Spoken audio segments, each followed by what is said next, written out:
All right, JJK chapter 23. Um, I actually literally just recorded a video and didn't hit record, so now I'm kind of tight. I'm gonna do a quick summary of this. Yuji and Maru meet in the space between life and death, where Maru reveals his plan: eliminate cursed spirits cursed permanently using a system called Harmony. The plan requires Yuji and Mahito as essential components. After Yuji defeats Mahito in a battle, Maru declares that Mahito will not be killed, instead bound as a living technique. Wow. Forced to process cursed energy with autonomy, efficiently erasing his identity and freedom. This presented a fate worse than death for Mahito, who defined himself through a chaos and control. Wow. Poor Mahito, but who cares? Who cares? Feel me?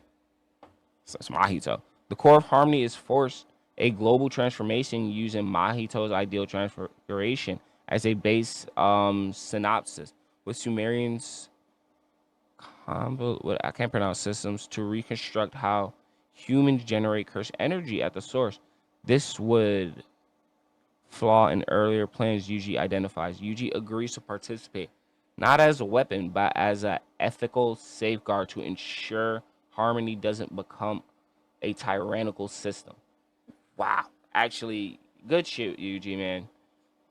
All right, so Deborah and Maharaga, the fight that we've all literally been waiting for a long time. I wish we got to saw it. We saw Deborah's domain. I think that was the last thing we got to see.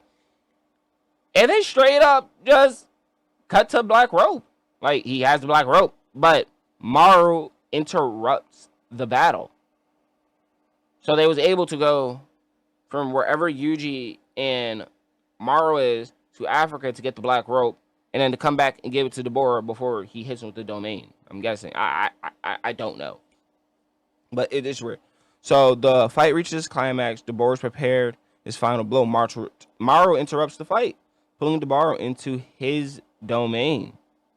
This action stops the ritual. This was tied to Yuka Okotsuku's life, preventing her death. Maru gives Deborah the black rope recreated over 80 years later and sends him back to Sumeria to save his sister, ending the conflict without a victor.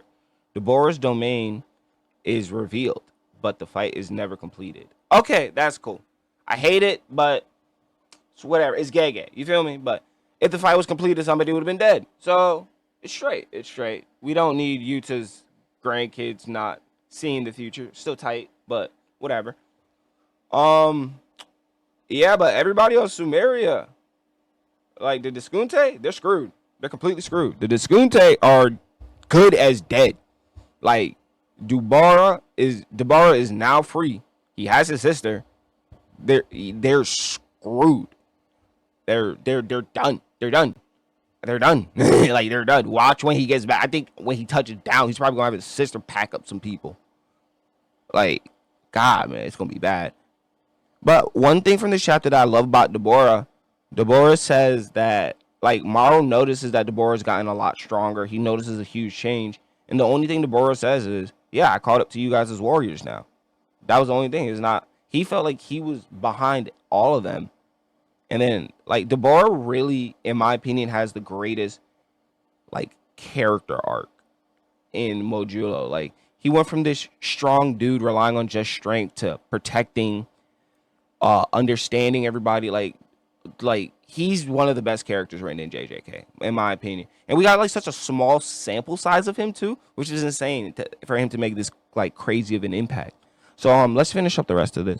Tsurugi faces a moral crisis during the fight, with Maru nearly surrendering to avoid future destruction. His moment of doubt triggers Maru's harmony technique, which pulls necessary elements from between life realms to begin the plan. The chapter ends with the ritual Harmony in whatever is altering the souls of cursed spirits, setting the stage for a world without curses. However, this comes at a cost: potentially emotional dampening, losses of cursed techniques, potential, and the erasure of individuals' anatomy, raising ethical questions about whether this is a salvation or a dystopia. Yuji is now forced to live at least 300 more years in isolation as a punishment for his role in altering humanity's souls. The series concludes with a bittersweet, complex resolution, setting up the final chapter. So yeah, that's the little thing that I just read and found.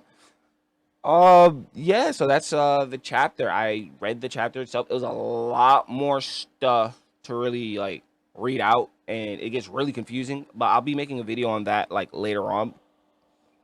But that's chapter 23. It has a pretty Disney-ish ending. We get confirmation that the fight doesn't finish. Like I don't know. I like it because we get like more on Maru's curse technique and all that, but it kind of seems like an A pull.